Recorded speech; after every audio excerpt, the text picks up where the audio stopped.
திருப்பதியில் மட்டும் ஏன் இவ்வளவு பணம் புரள்கிறது?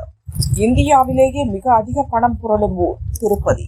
இங்குள்ள ஏழுமலையான் கோயிலில் பக்தர்கள் 24 மணி நேரமும் உண்டியலில் காணிக்கை செலுத்திக் கொண்டே இருக்கிறார்கள். அது மட்டுமின்றி தங்கம், வைரம், வைடூரியம், நிலப்புலங்கள் என்ற தங்களிடம் உள்ள பெரும் செல்வத்தை ஏழுமலையானுக்கு எழுதி வைக்கிறார்கள். கோடிக்கணக்கில் நன்கொடை கொடுக்கிறார்கள்.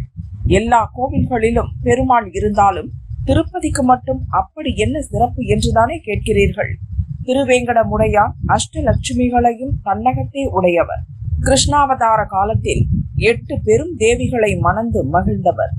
ஜாம்பவதி, காளந்தி, மந்தை, சத்யபாமா, பத்தரை, நாகநிதிஜி, ருக்மணி, மித்ரவிந்தை என்ற தேவிகள் கிருஷ்ணனின் அஷ்ட மகிஷிகள் என்னும் பட்டத்தரசிகளாக உள்ளனர்.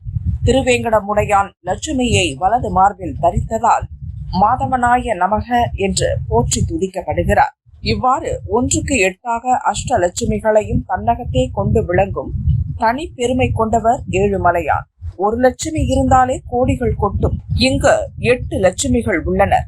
இதனால் ஏழுமலையான் பெரும் பணக்காரராக உள்ளார்.